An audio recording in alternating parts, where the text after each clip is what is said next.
Bienvenue à tous dans le 20h. Merci de suivre RTI 1. Des personnalités qui se sont illustrées pour leurs œuvres sociales en faveur de la construction de l'hôpital Mère-Enfant de Bingerville ont été distinguées cet après-midi par la première dame de Côte d'Ivoire, Dominique Ouattara.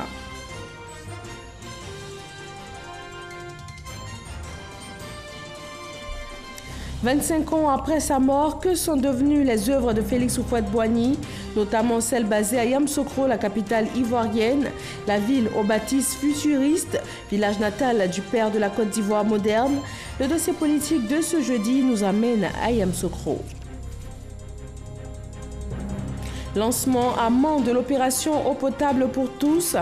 L'opération prévoit la réalisation de 500 pompes à motricité humaine et 100 systèmes d'hydraulique villageoise améliorés grâce à des financements de la Banque arabe pour le développement économique de l'Afrique et de l'Union européenne.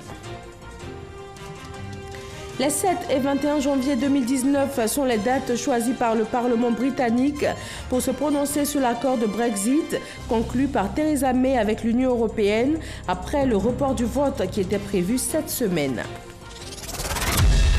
Bonsoir à tous. Le vice-président ivoirien Daniel Cablon-Duncan a lancé officiellement ce jeudi la première phase des travaux de bitumage et de renforcement des voiries et réseaux et divers dans la commune de Grand-Bassam. Ce sont 6 km de voiries qui feront l'objet de maintenance.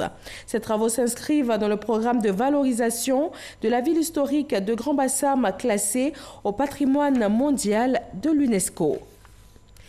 L'hôpital Mère-Enfant de la commune de Bingerville, une réalisation de la première dame ivoirienne, permet depuis le 16 mars dernier de rehausser le niveau de l'offre de soins avec un rayonnement national et sous-régional. Dominique Ouattara a distingué en ce jour des personnalités qui ont brillé par leurs œuvres sociales en faveur de la construction de cet hôpital de pointe. Abiba Dombele-Saoué. Reconnaissance de la nation envers 3 personnalités qui ont contribué à la construction de l'hôpital Mère-Enfant Dominique Ouattara de Bingerville. La première dame de Côte d'Ivoire a tenu à dire merci à ces personnes généreuses qui ont donné de leur temps et leur cœur pour permettre à cet hôpital d'exception de voir le jour. Il s'agit de messieurs Fakouri Clyde, de Jean-Luc Bérard et Fabrice Tourzali, tous de l'entreprise PFO. Ils ont été faits officiers pour les premiers et chevaliers dans l'ordre national pour le dernier.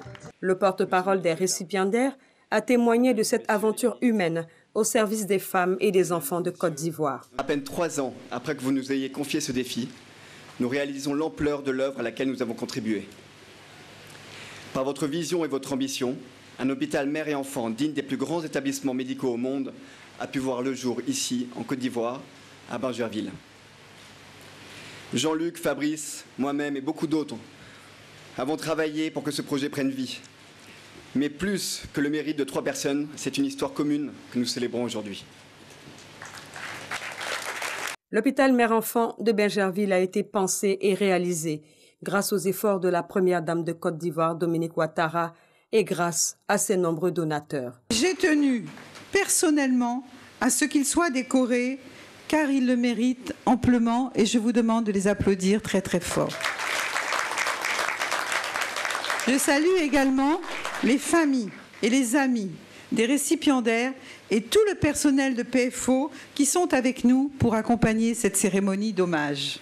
Je repense avec beaucoup d'émotion à toutes les étapes qui ont marqué la construction de l'hôpital Mère-Enfant de Bingerville. Je mesure également tout le chemin parcouru afin de finaliser ce projet de grande envergure. Et ce n'était pas facile. Malgré les moments de doute et d'incertitude, et à force de détermination et de persévérance, nous y sommes finalement parvenus. L'hôpital Mère-Enfant de Bingerville a été achevé et inauguré en mars dernier au grand bonheur de nos populations. Il vous aura fallu beaucoup de volonté pour atteindre nos objectifs et vous avez satisfait à nos attentes au-delà de toutes nos espérances. Avec une capacité d'accueil de 130 lits et places, il est classé au niveau 3 à l'échelle des établissements sanitaires. Il met également au service des patients un matériel médical de pointe pour le diagnostic et le traitement des pathologies. Le personnel médical qualifié est composé à ce jour de plus de 400 personnes et prend en charge les principales affections de la mère et de l'enfant, même les plus complexes. Certains services sont par ailleurs ouverts à toute la famille, tels que l'imagerie, le laboratoire, la rééducation, l'ophtalmologie, l'ORL et la dentisterie. Nous recevons aujourd'hui en consultation plusieurs centaines de patients par jour et depuis l'ouverture en mars dernier, nous sommes à plus de 250 accouchements. En outre, notre modèle de gestion nous permet de soigner 25% d'indigents qui sont pris en charge gratuitement. L'hôpital mère-enfant a été inauguré le 16 mars 2018. Ce joyau architectural et médical a coûté 25 milliards de nos francs. Nous sommes dans la période du 25e anniversaire du décès de Félix Houphouët-Boigny. À cette occasion, zoom sur les réalisations de l'homme, notamment Yamoussoukro, ville reine selon le père fondateur de la Côte d'Ivoire moderne, ville aux bâtisses futuristes qui rivalise d'audace technologique et architecturale. Sidonie Davila nous montre le visage de Yamoussoukro 25 ans après Félix Houphouët-Boigny.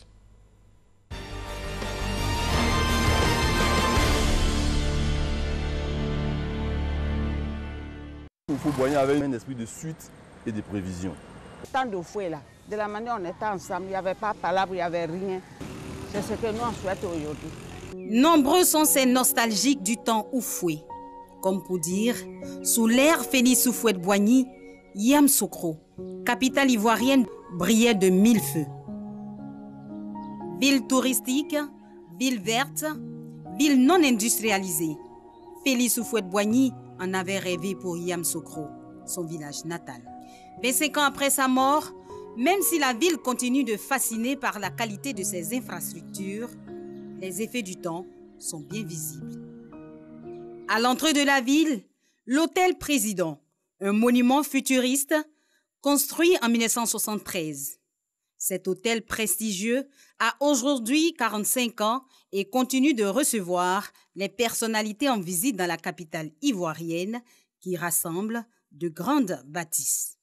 À quelques kilomètres de l'hôtel Président, la maison du PDCI, parti fondé par Félix Houphouët-Boigny. La fréquentation du palais des congrès, jadis témoin d'événements importants dans la vie du parti septuagénaire, est aujourd'hui en perte de vitesse. En cause, les événements de la crise ivoirienne. La fondation Félix Houphouët-Boigny a eu beaucoup plus de chance.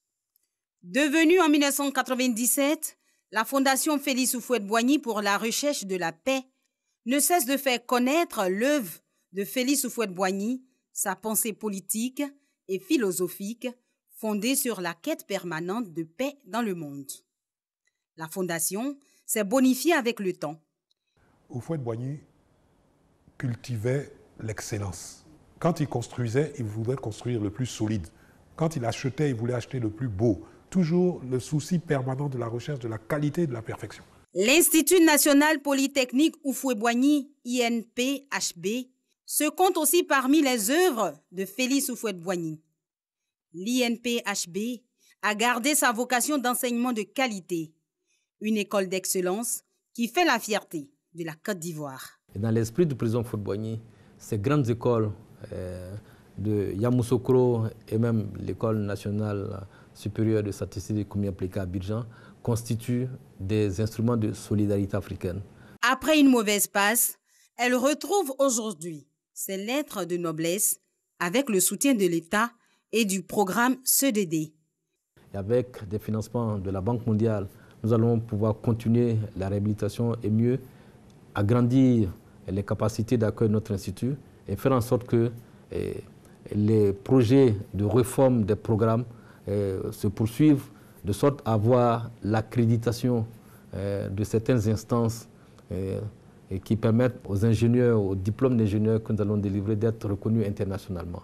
D'autres établissements d'excellence comme le lycée scientifique ne sont plus que l'ombre d'eux-mêmes. Parmi les symboles du temps Oufoué, nombreux sont ceux qui restent encore debout malgré le poids des années. Mais à côté de cela, certains ont pris vraiment un coup de vieux à l'image de ses plantations à Toumbokro.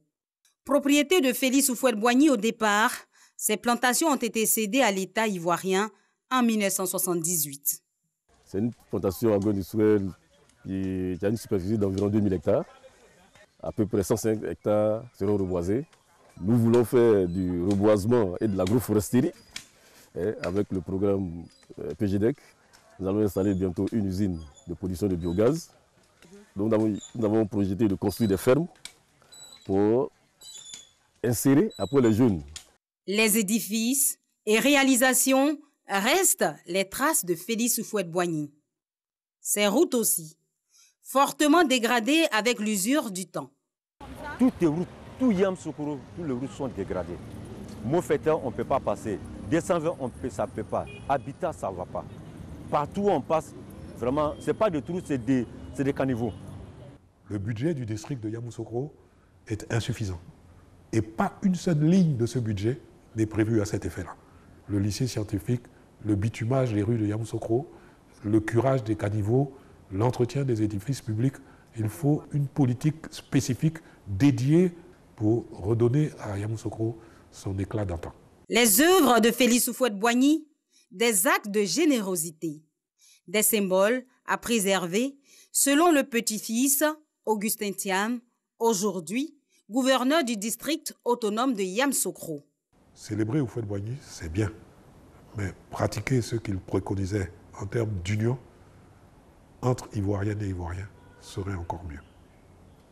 La paix, une valeur et une des raisons pour laquelle le sage a fait construire en 1983 dans sa ville l'un des plus grands édifices du monde de la chrétienté, la basilique Notre-Dame de la Paix. Personne que c'est en Côte d'Ivoire à l'extérieur n'a intérêt à ce que la basilique se dégrade. Tous nous sommes responsables de l'entretien et de la maintenance de ce joyau architectural.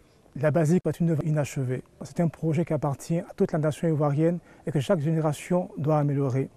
25 ans après, l'ombre de Félix Houphouët-Boigny continue de planer sur Yamoussoukro.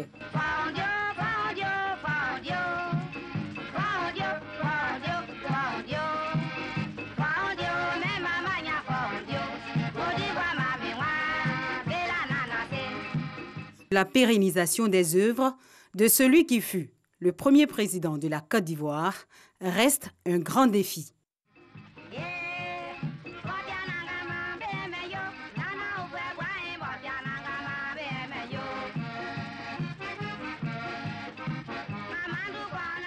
Et on reste dans cette ville au cœur de la Côte d'Ivoire. C'est là que se sont rencontrés les acteurs du domaine des marchés publics, du secteur privé et de la société civile.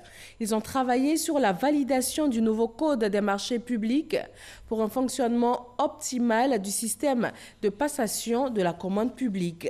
Soro Corona. Le code des marchés publics de 2009 a montré ses limites, notamment au regard des normes de l'UEMOA et des standards internationaux. La Côte d'Ivoire veut répondre à ces exigences en tenant compte des spécificités ivoiriennes. Cela pour un fonctionnement optimal du système de passation de la commande publique. D'où l'atelier national de Yamoussoukro. L'autorité nationale de régulation des marchés publics, les secteurs publics et privés et la société civile travaillent pour la validation du nouveau code des marchés publics. Le code des marchés publics date de 2009. Et après 2009, il y a eu des textes qui ont été pris pour modifier certaines dispositions, notamment les décrets de 2014 et 2015. Aujourd'hui, il s'agit de réviser le code des marchés publics en profondeur. Durant 3 jours, les participants vont réfléchir sur les innovations avant de présenter ce nouveau code pour adoption par le gouvernement. Amener les acteurs, les acheteurs publics à tenir compte de l'environnement. Nous allons intégrer les questions liées à la dématérialisation de la commande publique. Et il y a des nouveaux types de marchés qui vont pouvoir entrer en exécution dans notre pays. Le secteur privé attend beaucoup de ce nouveau code ivoirien des marchés publics. Le texte du code actuel n'a pas besoin de beaucoup de nettoyage. Tout ce qui est prévu dans les textes, il n'y a pas de sanction qui est prévue quelque part. Et ça fait que c'est du laisser aller. Ce nouveau code va permettre de réduire les délais de passation, d'augmenter le taux de consommation des crédits budgétaires et de favoriser l'accès des petites et moyennes entreprises à la commande publique. COP24 en Pologne, le ministre ivoirien de l'Environnement et du Développement durable s'est prononcé sur les attentes de la Côte d'Ivoire. Pour Joseph Seka, cette rencontre sur le climat doit ouvrir la voie à la mise en œuvre d'actions concrètes de lutte contre les changements climatiques. Grace Kando. Le chef de la délégation ivoirienne à Katowice en Pologne a porté la voix de la Côte d'Ivoire lors du segment de haut niveau. Le ministre de l'Environnement et du Développement durable a présenté les attentes du pays et souligné l'engagement de la Côte d'Ivoire à mettre en œuvre l'accord de Paris sur le climat. Selon lui, la COP24 doit encourager l'adoption d'actions concrètes traduisant les grands axes de l'engagement pris lors de la COP21 à Paris. Le renforcement des capacités de tous les acteurs, la mise en œuvre des initiatives d'envergure régionale,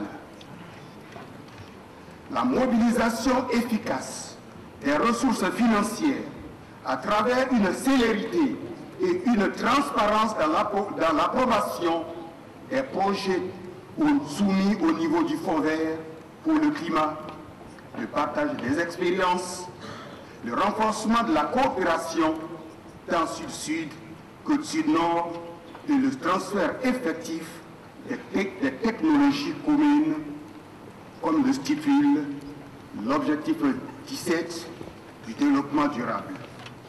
Le ministre Joseph Seka a également salué la dernière publication du groupe intergouvernemental des experts sur le climat fixant la limite acceptable du réchauffement à 1,5 degrés Celsius. Comment améliorer l'impact et la qualité des investissements dans la sécurité alimentaire?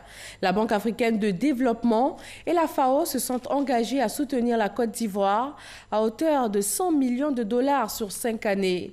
L'émissaire de la FAO a été reçu par le ministre ivoirien de l'intégration africaine et des Ivoiriens de l'extérieur, Aboulaye Koné.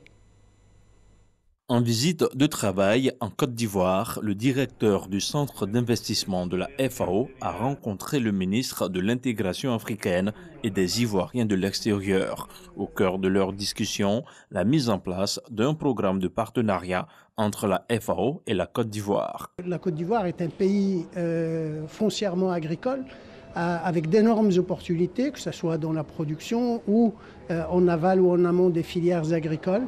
Et ces opportunités sont des opportunités d'investissement physique, mais aussi d'investissement qui permettent beaucoup plus d'emplois pour les jeunes et pour les femmes et pour bien sûr l'ensemble de la société, avec l'idée de créer de la richesse qui puisse bénéficier à tout le monde de manière inclusive.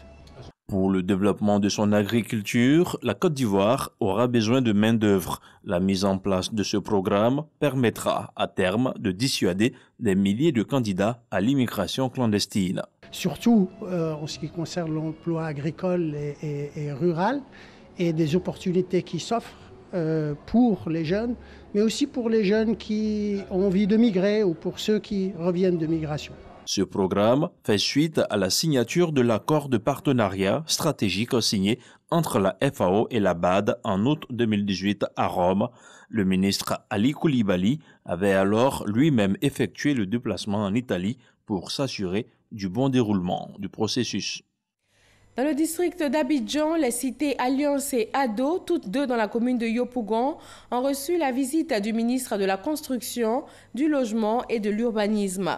Il a pu constater les difficultés des riverains, notamment au niveau de l'assainissement et de l'adduction d'eau. Cheikh Koné.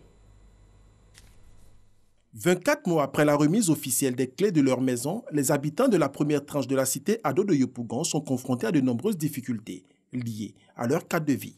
C'est difficile pour des personnes qui ont acheté des maisons. Ce serait malsain de voir ces personnes transporter des seaux, quitter une villa, venir se laver dans les toilettes publiques. Vraiment, à Abidjan, ici, ce n'est pas possible.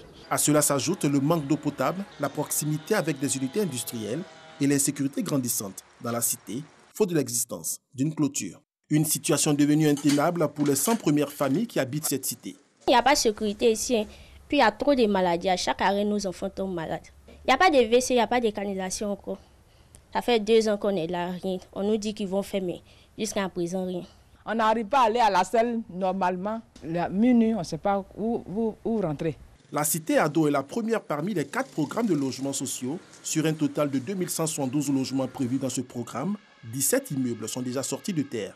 Au cours de sa visite, le ministre Koné Bruno a touché de près les difficultés vécues par les populations riveraines. Dans un échange empreint de sincérité entre opérateurs et syndics, il a promis traiter en urgence ces problèmes. Pour nous, la cité Ado, c'est un symbole. Elle porte le nom du président de la République, et premièrement. Et deuxièmement, c'est la première cité de ce type qui a été lancée par le gouvernement. Donc nous devons d'en faire un succès.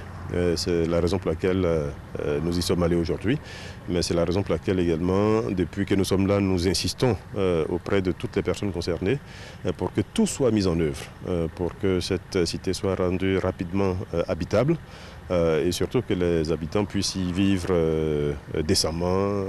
Bruno Koné s'est ensuite rendu dans les résidences à Kouaba. Il s'est félicité de la qualité des travaux de cet opérateur. Nous voyons une cité qui a été bien pensée en amont. Nous voyons une cité qui offre des équipements qui sont de très bonne qualité. Maintenant, nous insistons sur les aspects production de masse. Nous insistons sur les aspects vitesse dans la production. Cela vaut pour la cité ici, cela vaut également pour tous les autres acteurs. C'est en 2013 que le gouvernement a lancé un programme présidentiel de construction de 60 logements sociaux et économiques en 5 ans. Ce programme a subi un réajustement portant ainsi le nombre à 150 000 logements d'ici fin 2018. Direction Mans, la ville aux 18 montagnes dans l'ouest de la Côte d'Ivoire, le village de Dompleu a vu la remise officielle de 80 premiers systèmes d'hydraulique villageois améliorés, issus du programme Eau pour tous, financé par l'Union européenne, et aussi le lancement d'un programme de réalisation de 500 pompes à motricité humaine, financé par la Banque arabe de développement économique de l'Afrique. Hervé Boué. À Cordrou, un village de la sous-préfecture de Totodrou, région du Guémon, s'approvisionner en eau potable relevait du parcours du combattant. C'est fatigant. Tu quittes au campement, tu travailles là-bas, tu es fatigué. Puis tu reviens au village encore, tu vas aller à la source pour venir préparer, laver les enfants. En tout cas, c'était très pénible. Les habitants de Dompleu, un village situé à 4 km de Mans, région du Tonkpi, rencontraient les mêmes difficultés. Dans les puits, on s'approvisionnait. On avait les difficultés, souvent même les puits tarissaient. Donc, on peut rester là, tu es obligé de te lever très tôt pour avoir un peu d'eau pour la cuisson. Et ce n'était pas potable. Il y avait trop de maladies. La diarrhée, il y avait des cas de choléra qui se signalaient. Souvent même, c'était désagréable. Pour y remédier et améliorer les conditions de vie des populations, le gouvernement ivoirien a mis en place le programme hydraulique et assainissement pour les millionnaires femmes, dont le volet hydraulique s'est traduit par la réalisation de 100 systèmes d'hydraulique villageuse améliorés HVA dans les régions du Cavali, du Guémon, du Tonkpi, du Haut-Sassandra et de la Marawi. Un projet financé par l'Union européenne, l'État de Côte d'Ivoire et les populations bénéficiaires. Aujourd'hui, les 80 premiers HVA réalisés et mis en service font le bonheur des populations impactées. On remercie ceux qui ont envoyé la pompe chez nous ici. Vraiment, on a l'eau potable maintenant, nous sommes en bonne santé. Les enfants vont vivre en paix. On prend, voilà, pompe ici, c'est ici, et puis l'eau à boire maintenant. Et remercie le gouvernement. La cérémonie de remise officielle de ces ouvrages qui se déroule à Dompleu est aussi l'occasion de lancer un nouveau projet. Le projet assainissement en eau potable AEP dans le district des montagnes. Il est financé par la Banque arabe pour le développement économique en Afrique, BADEA. Les travaux prennent en compte la réalisation de 500 forages positifs équipés de pompes à motricité humaine dans 500 localités dans le district des montagnes. Le coût global de ce projet est estimé à 7 milliards de francs CFA. Le ministre Albert Touakesu Mabri, représentant le président de la cérémonie, le premier ministre Amadou Gon Coulibaly, a indiqué que le gouvernement qui a fait de la question de l'hydraulique une grande priorité fera tout pour que chaque habitant de la Côte d'Ivoire ait accès à l'eau potable et cela de façon durable.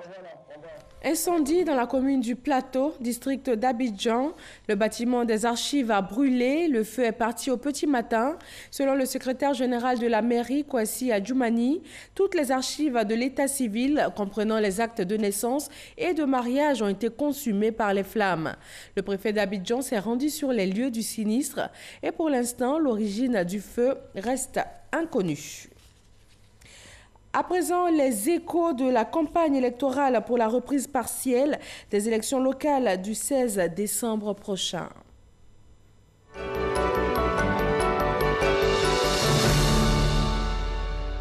Dans la région du Guémont, 5 candidats sont en liste, dont Do Simon du PDCI-RDA, qui est en pleine campagne en ce moment. FB. Il est plus d'une heure du matin lorsque Do Simon, candidat du PDCI-RDA pour les régionales dans le Guémont, est accueilli avec ferveur à Guézon dans le département de Fakoblé. Il explique à son auditoire sa vision pour le développement du Guémont. Notre projet, c'est de permettre aux jeunes, aux femmes, à toutes les populations du Guémont de sortir de la pauvreté. Et nous avons choisi comme vecteur principal l'agriculture. Ensuite, nous voulons transformer le cadre de vie de nos populations avec des infrastructures socio-économiques dans les villes et les villages. Nous voulons ensuite travailler à faire en sorte que l'école soit une école de qualité. Il a par ailleurs exhorté toutes les populations à avoir un comportement citoyen avant, pendant et après le scrutin. Sur place, dans le Guémont, un des candidats vient de se retirer de la course où la Priva n'est plus candidat. Kolo Koulibaly. Dans la région du Guémont, il ne reste donc plus que 4 candidats pour cette reprise des élections le 16 décembre où la Priva, candidat indépendant, s'est désisté aujourd'hui à Abidjan. Pour mettre un terme aux nombreuses dissensions qui ont fait jour dès l'entame de la reprise des scrutins, dissensions susceptibles de mettre à mal le climat social encore fragile, j'annonce le retrait de ma candidature à l'élection régionale du 16 décembre 2018. Où la Priva se retire, mais il n'a pas donné de consigne de vote. Et voilà pour la campagne électorale. Toujours au chapitre politique, le premier congrès ordinaire du RHDP sera, selon le président du comité d'organisation, celui de l'espoir. Adama Bictogo a installé officiellement les différentes commissions du congrès. Sidonie Davila. On aura une réunion et des commissions. Les partis membres du RHDP dans une dynamique de rassemblement. Dans l'optique d'une meilleure organisation du premier congrès ordinaire, prévu les 25 et 26 janvier prochains, les différentes commissions de ce rassemblement ont été mises en place. Le président du comité d'organisation a défini les objectifs et les résultats attendus. Ce premier congrès ordinaire du RHDP est le congrès de l'espoir des Ivoiriens. Parce que c'est ce congrès-là qui va annoncer si oui ou non le RHDP est donc ce parti qui rassemble. Et cela va se traduire par la grande mobilisation. Cette réunion a démarré les travaux. Et à partir d'aujourd'hui, nous allons donc avoir une périodicité de rencontres qui se tiendra tous les jeudis. Et nous allons aller à un séminaire. Pour une Côte d'Ivoire forte et rassemblée, le thème du premier congrès ordinaire du Rassemblement des oufouettistes pour la démocratie et la paix va s'articuler autour du rassemblement. À cette rencontre du RHDP qui affiche complet, le parti Concorde, dirigé par Alcide Guégué et favorable au RHDP, était aussi présent. La réconciliation en couleur, c'est le thème de la 8e édition de la Fête de la Lumière, Abidjan, Perle des Lumières. Plusieurs grandes artères de la ville d'Abidjan revêtissent ces couleurs au nom de la paix et de la réconciliation pour de belles fêtes de fin d'année. Poursuivons avec un communiqué de la Fédération ivoirienne de football. Le 20 septembre 2014 à Addis Abeba, En Éthiopie, le comité exécutif de la Confédération africaine de football CAF, à l'unanimité de ses membres, a attribué à la Fédération ivoirienne de football l'organisation de la CAN 2021. La FIF a été surprise d'apprendre que le président de la CAF a décidé de sa seule autorité et sans aucune concertation préalable avec elle de réattribuer au Cameroun l'organisation de l'édition de la CAN 2021, confiée jusque-là par la CAF à la Côte d'Ivoire. La FIF a alors décidé de consulter ses mandants, clubs et groupements d'intérêt, afin de connaître leur position sur ce retrait de la CAN 2021. Au terme d'une réunion qui s'est tenue le mercredi 12 décembre à l'hôtel Palm Club de Cocody, l'ensemble des clubs et autres acteurs du football présents, au regard des textes régissant la CAF et des règlements internationaux pertinents, à l'unanimité, ont demandé à la FIF d'exercer tout recours devant toute juridiction arbitrale ou judiciaire nationale ou internationale compétente afin de faire valoir ses droits. Au vu de ce qui précède, la FIF a saisi ce jour même le TAS, un recours contre la décision de la CAF. Toujours en sport, les finales de la 4e édition des Jeux scolaires et universitaires organisés par l'OASU ont démarré ce jeudi à Yamoussoukro. Une rencontre sportive qui réunit 700 athlètes de toutes les régions de la Côte d'Ivoire. Et dans l'actualité internationale, en bref, la Cour pénale internationale CPI reprend l'examen du dossier ivoirien. Les audiences doivent reprendre demain. La chambre d'accusation examine une demande de remise en liberté provisoire pour l'ex-président ivoirien Laurent Gbagbo et Charles Blé Goudé, ancien leader des Jeunes Patriotes. Laurent Sachaud et Aboulaye Koné.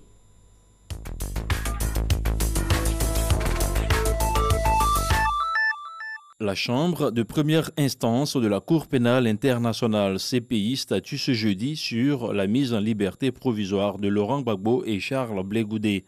Une audience à huis clos qui suscite beaucoup d'espoir chez les partisans de ces derniers. Après 14 demandes de remise en liberté refusées depuis le début du procès, cette audience intervient après le plaidoyer de la défense pour acquittement. Le pays d'accueil, en cas de liberté provisoire, devrait être un pays signataire du statut de Rome. Le verdict de l'audience sera connu demain vendredi. Aux États-Unis, le Conseil de sécurité de l'ONU doit voter ce jeudi le renouvellement du mandat pour 1 an de la mission multidimensionnelle intégrée des Nations Unies pour la stabilisation en République centrafricaine, la MINUSCA. Il avait été prorogé jusqu'au 15 novembre dernier avec 900 militaires, avec pour mission de protéger les civils, de soutenir le processus de paix, ainsi que l'acheminement de l'aide humanitaire. Au Royaume-Uni, Theresa May remporte le vote de défiance du Parlement britannique. 200 députés conservateurs lui ont maintenu leur confiance contre 117. Ce renouvellement de confiance lui permettra de poursuivre la mise en œuvre du Brexit pour le peuple britannique afin de réunifier le pays. Theresa May est attendue au sommet européen de Bruxelles où elle tentera d'arracher des assurances juridiques et politiques aux 27 sur le Brexit. Le Parlement britannique se prononcera sur l'accord de Brexit conclu par Theresa May avec l'Union européenne entre le 7 et le 21 janvier 2019. Et c'est tout pour ce soir. Prochain rendez-vous de l'information 23h avec Marine Cognan. Demain 20h, retrouvez Marie-Laure Goran. Bonsoir à tous.